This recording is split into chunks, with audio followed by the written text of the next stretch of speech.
Morning friends, आज हम लोग हिंदी के अंतर्गत एक काफ़ी महत्वपूर्ण पोर्शन भाषा पे चर्चाएं करेंगे और भाषा के अंतर्गत हिंदी की उत्पत्ति, पुरानी हिंदी, अवहट, डिंगल, इन सारे टॉपिकों से बनने वाली सारे महत्वपूर्ण प्रश्नों को देखेंगे जो एग्जाम के पॉइंट ऑफ व्यू से काफ़ी महत्वपूर्ण होगा।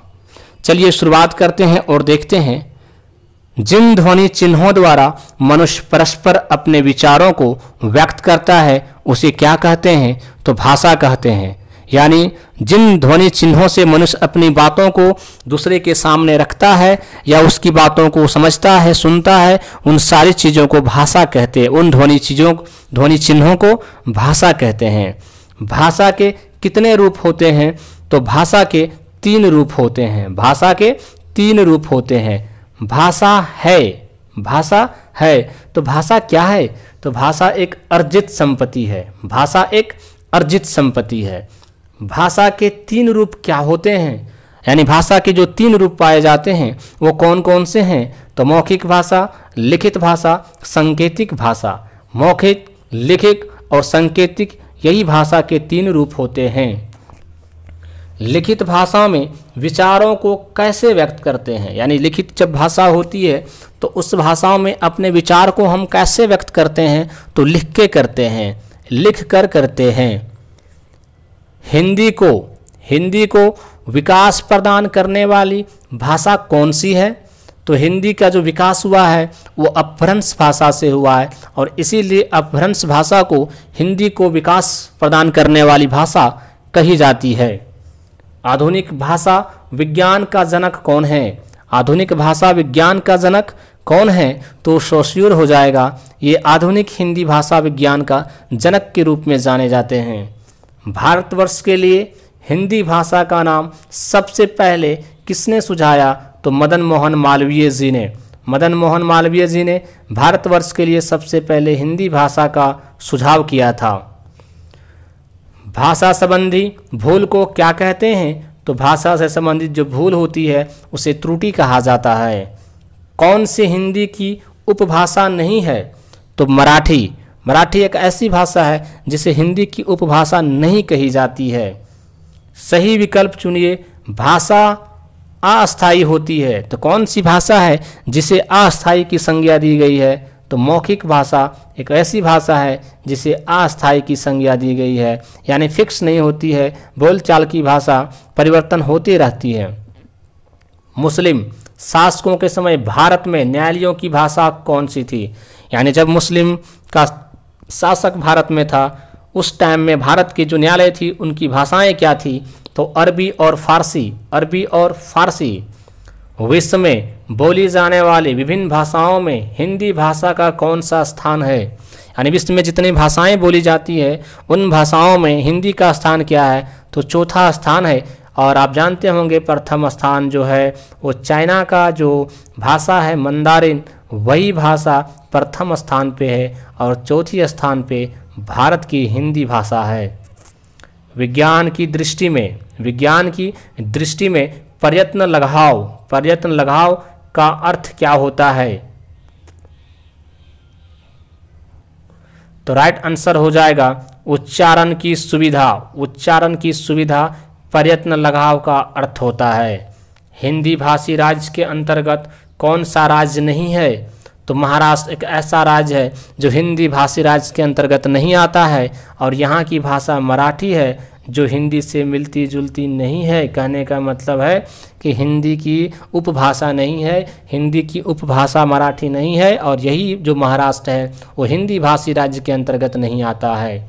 हिंदी भाषा की कितने विख्यात बोलियां हैं? तो 5। हिंदी भाषा में टोटल 5 विख्यात बोलियां हैं, जिसमें पूर्वी हिंदी, पश्चिमी हिंदी, राजस्थानी ऐसे करके आते हैं। गैल, भैल आदि किस बोली की तरह के क्रियाएं हैं? यानी जो गैल है, भैल है आदि किस बोली की किस तरह की क्रिया, यानी किस भाषा का कौन सी क्रिया को बताता है? तो भोजपुरी भाषा है। गैल, भैल, खायल ये भोजपुरी भाषा है और भूतकालीन क्रिया को यानी जो क्रिया समाप्त हो गई है उसके लिए गैल, भैल आदि चीज़ों का उपयोग किया जाता है। तो भोजपुरी भाषा का भूतकालीन इसका राइट आंसर हो जाएगा।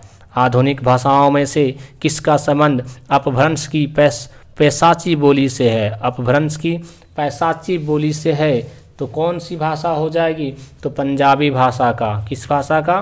पंजाबी भाषा से पैशाची, पैशाची बोली पंजाबी भाषा। सिंधी भाषा का संबंध किससे है? यानी सिंधी भाषा जो है उसका संबंध किससे है? तो ब्राह्मचंड करके है, ब्राह्मचंड करके है इसका संबंध सिंधी भाषा से है, ब्राह्मचंड करके है, इनका संबंध सिंधी भाषा से है।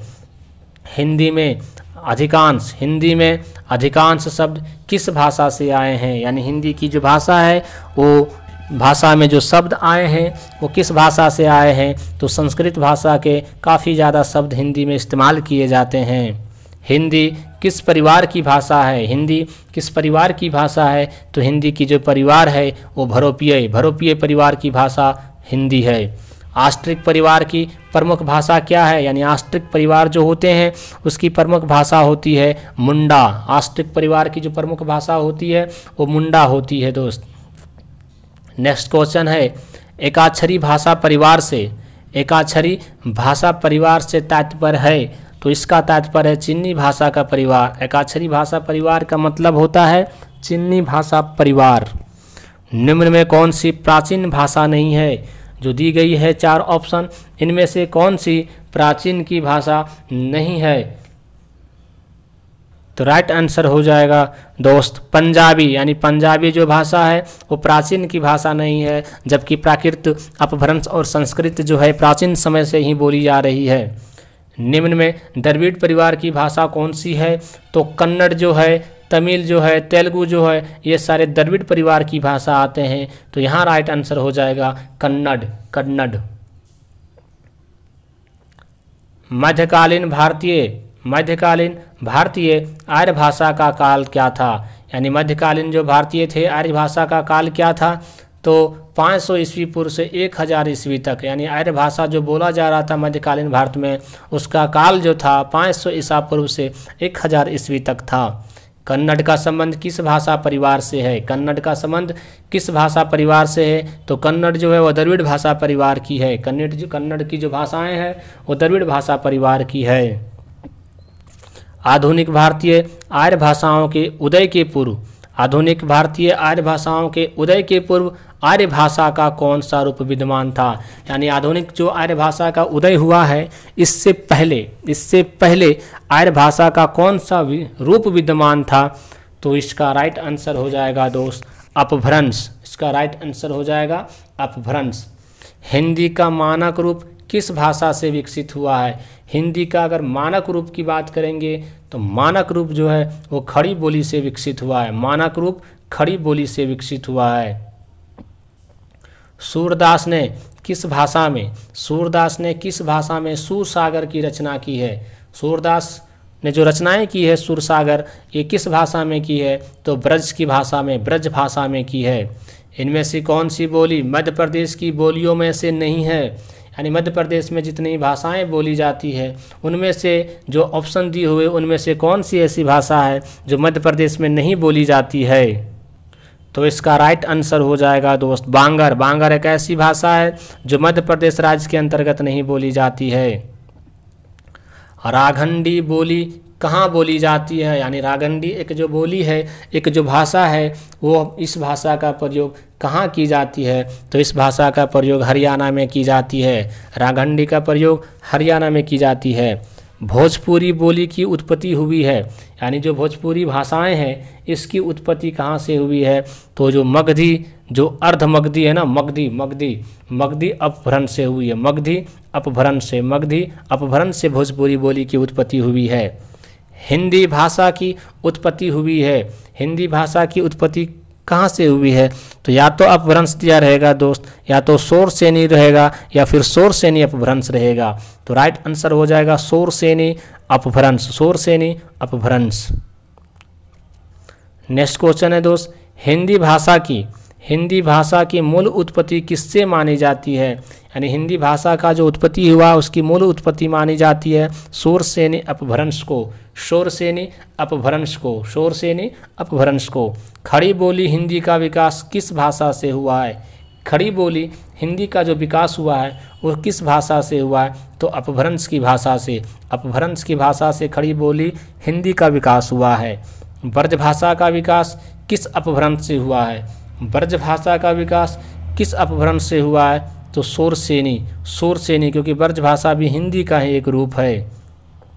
खड़ी बोली, खड़ी बोली किस अपभ्रंश से विकसित हुई है, जो खड़ी बोली है इसका विकास किस अपभ्रंश से हुआ है, तो इसका भी विकास शोरसेनी से हुआ है, क्योंकि ये भी तो एक हिंदी के रूप में ही आते हैं। बिहारी हिंदी का विकास, बिहारी हिंदी का विकास किस प्राकृत या अपभ्रंश से हुआ है, जो बिहारी हिंदी है उसका विकास किस अपभ्रंश या प्राकृत से हुआ है, तो बिहारी बोली का विकास मगधी भाषा से हुआ है। बिहारी हिंदी का विकास मगधी से हो जाएगा। मथुरा, आगरा, धौलपुर, ग्वालियर आदि क्षेत्रों में कौन सी भाषा बोली जाती है, यानी मथुरा है, आगरा है, धौलपुर है, ग्वालियर है, इन सब जगहों में कौन सी भाषाएं बोली जाती है, तो ब्रज भाषा बोली जाती है। कौन सी भाषा, ब्रज भाषा। ब्रज हिंदी भाषा की किस भाषा के अंतर्गत आती है, जो ब्रज भाषा है वो हिंदी भाषा के किस भाषा के अंतर्गत आते हैं, तो पश्चिमी हिंदी के अंतर्गत आते हैं। पश्चिमी हिंदी, पश्चिमी हिंदी।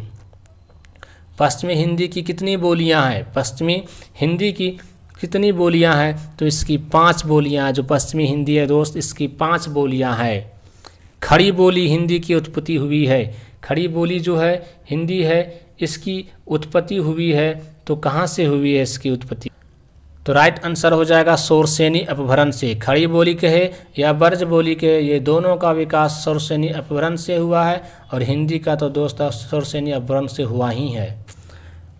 धपद गायन का संबंध किस भाषा से है, धपद गायन जो है इसका संबंध किस भाषा से है, तो इसका राइट आंसर हो जाएगा दोस्त ब्रज भाषा से। जो धपद गायन है इसका संबंध ब्रज भाषा से है। खड़ी बोली व ब्रज भाषा किस भाषा के अंतर्गत आती है, खड़ी बोली जो है या जो ब्रज भाषा है वो किस भाषा के अंतर्गत आती है, तो पश्चिमी हिंदी के अंतर्गत आती है। पश्चिमी हिंदी के अंतर्गत आती है। नेक्स्ट क्वेश्चन दोस्त, ब्रज भाषा है, ब्रज भाषा है, तो ब्रज भाषा कैसी भाषा है, तो इसे क्या कहते हैं हम लोग, पश्चिमी भाषा कहते हैं। ब्रज भाषा को कैसी भाषा कहते हैं दोस्त, पश्चिमी भाषा। पश्चिमी भाषा। ब्रज भाषा का क्षेत्र कौन सा नहीं है, यानी जो ब्रज भाषा है उसका क्षेत्र कौन सा नहीं है, किस जगह पे ब्रज भाषाएं जो है नहीं बोली जाती है, किस जगह पे ब्रज भाषाएं नहीं बोली जाती है, तो इसका राइट आंसर हो जाएगा सरगुजा। सरगुजा जो क्षेत्र है यहाँ पे ब्रज भाषा नहीं बोली जाती। मथुरा में ब्रज भाषा, आगरा में ब्रज भाषा और धौलपुर में भी धौलपुर में भी ब्रज भाषा है। झांसी, जालौन, हमीरपुर से कौन सी बोली बोली जाती है, यानी झांसी, जालौन और हमीरपुर जो जगह है यहाँ पे कौन सी बोली बोली जाती है, तो बुंदेली। बुंदेली। ईरखा को खड़ी बोली में क्या कहते हैं, ईरखा जो शब्द है खड़ी बोली में क्या कहा जाता है, तो इसरिया कहा जाता है। ईरखा को खड़ी बोली में इसरिया कहा जाता है।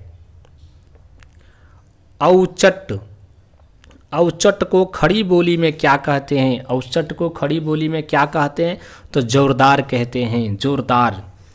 मध्यकालीन अरबी तथा फारसी साहित्य में भारत की भाषाओं के लिए किस शब्द का प्रयोग किया जाता था, यानी मध्यकालीन अरबी तथा फारसी साहित्य में भारत की भाषाओं के लिए किस शब्द का प्रयोग किया जाता था, तो जबान ए हिंद का प्रयोग किया जाता था। जबान ए हिंद, जबान ए हिंद।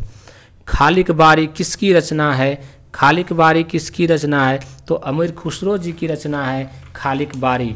अमीर खुसरो जी की रचना है खालिक बारी।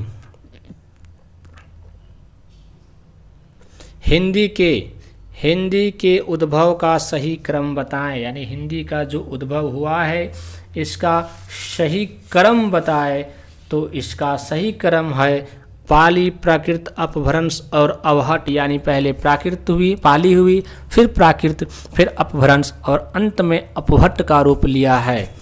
अपभ्रंश को पुरानी हिंदी किसने कहा है, यानी अपभ्रंश जो भाषा थी उसे पुरानी हिंदी कह के कौन संबोधित करते हैं, चंद्रधार शर्मा गुलरी। चंद्रधार शर्मा गुलरी जो है वो अपभ्रंश को पुरानी हिंदी कहते हैं। साहित्यिक अपभ्रंश को पुरानी हिंदी किसने कहा था? साहित्यिक अपभ्रंश को पुरानी हिंदी किसने कहा था? तो आचार्य रामचंद्र शुक्ल ने। आचार्य रामचंद्र शुक्ल ने साहित्यिक अपभ्रंश को पुरानी हिंदी कहा है।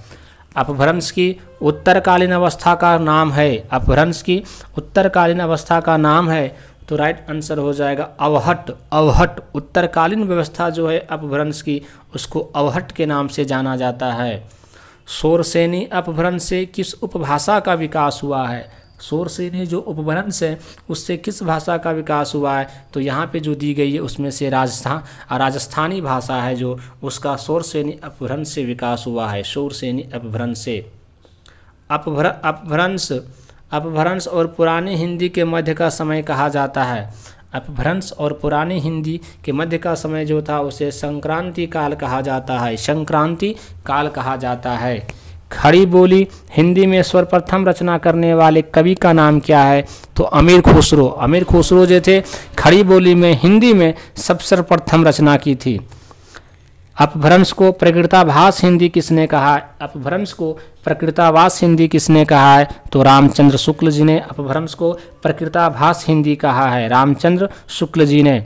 पंजाबी का विकास अपभ्रंश के किस रूप से हुआ है? पंजाबी का विकास अपभ्रंश के किस रूप से हुआ है? तो पैसाची। पैसाची एक जो रूप है उसी से पंजाबी का विकास हुआ है।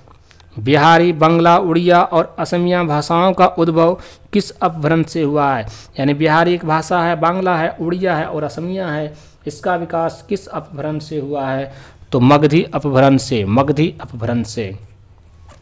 अर्धमगधी अपभ्रंश से किसका विकास हुआ है? अर्ध मगधी अपभ्रंश से किसका विकास हुआ है? तो गुजराती का अर्धमगधी से। और मगधी से तो बिहार, बंगला, उड़िया और असमिया मगधी से, बट अगर अर्धमगधी आ जाए तो गुजराती का विकास अर्धमगधी से हुआ है। शोरसेनी अपभ्रंश से। शोरसेनी अपभ्रंश से उत्पन्न भाषाएं हैं, यानी शोरसेनी से कौन कौन सी भाषा उत्पन्न हुई है? तो बिहारी, बंगला, उड़िया और असमिया। बिहारी, बंगला, उड़िया और असमिया।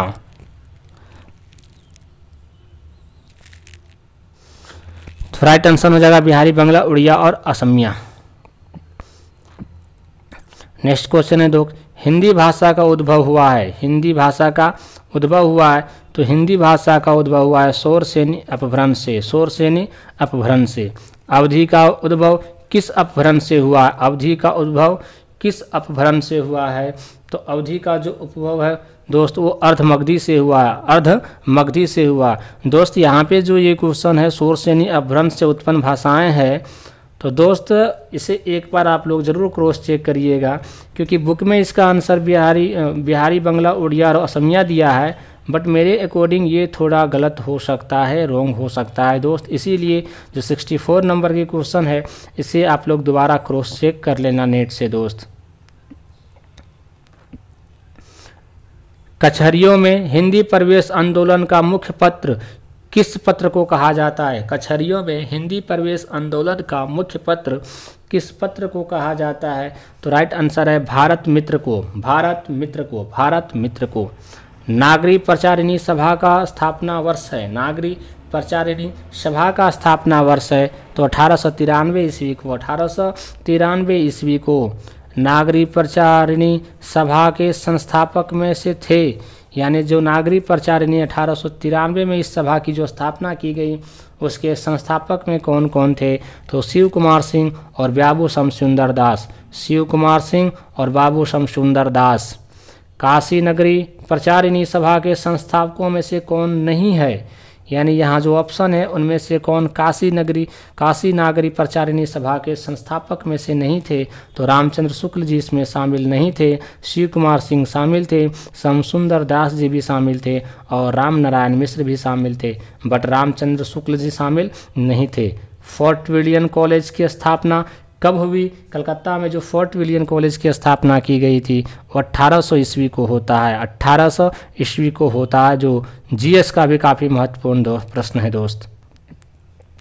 महावीर प्रसाद द्विवेदी को किस वर्ष सरस्वती पत्रिका के संपादक के रूप में चुना गया था? यानी महावीर प्रसाद द्विवेदी जी को संपादक के रूप में चुना गया था सरस्वती पत्रिका का, तो किस वर्ष चुना गया था? तो 1903 ईस्वी को, 1903 ईस्वी को। संविधान सभा में हिंदी को राजभाषा बनाने का प्रस्ताव किसने रखा था? तो इसका जो है राइट आंसर हो जाएगा गोपाल स्वामी अयंगर। गोपाल स्वामी अयंगर ने संविधान सभा में हिंदी को राजभाषा बनाने का प्रस्ताव रखा था। भारतीय संविधान में हिंदी को मान्यता कब मिली? तो 24 सितंबर 1949 ईस्वी को, 24 सितंबर 1949 ईस्वी को। भारतवर्ष के लिए हिंदी भाषा का नाम सबसे पहले किसने सुझाया? भारतवर्ष के लिए तो राइट आंसर हो जाएगा दोस्त मदन मोहन मालवीय जी ने, मदन मोहन मालवीय जी ने। भारतीय भाषाओं को एक बार इसे भी क्रॉस चेक कर लीजिएगा दोस्त, हो सकता है क्योंकि हमने जहाँ जीएस की जो तैयारी किए हैं उसमें राजा राम मोहन राय पढ़े थे और इसमें ये दे रहा है दोस्त, तो एक बार इसको आप क्रॉस चेक जरूर कर लेना दोस्त कि क्या है इसका आंसर, क्योंकि बुक में जो दे रहा है दोस्त मैं वही बता रहा हूँ, बुक में मदन मोहन मालवीय दे रहा है, बाकी एक बार चेक जरूर कर लेना क्रॉस चेक दोस्त इसको। भारतीय भाषाओं के भारतीय संविधान की किस अनुसूची में शामिल की गई है? तो भारतीय भाषाओं में जो हिंदी भाषा वगैरह है वो सारी भाषाओं को अष्टम अनुसूची में शामिल की गई है। जब संविधान बन के तैयार हुआ था तो उस टाइम 14 भाषाएं थी और अभी वर्तमान समय में 22 भाषाएं हैं। संविधान के किस अनुच्छेद में कहा गया है कि संघ की राजभाषा हिंदी और लिपि देवनागरी होगी? संविधान के किस अनुच्छेद में इस बात का प्रावधान किया गया है कि संघ की राजभाषा हिंदी और लिपि देवनागरी होगी? तो इसका जो प्रावधान है वो 343 अनुच्छेद में प्रावधान है। इनमें से किसको संविधान की 8वीं अनुसूची में सम्मिलित नहीं किया गया है? संविधान की 8वीं अनुसूची में सम्मिलित नहीं किया गया है तो ब्रज भाषा को नहीं किया गया है। डोगरी, मैथिली और असमिया ये संविधान की 8वीं अनुसूची में शामिल भाषाएँ हैं दोस्त।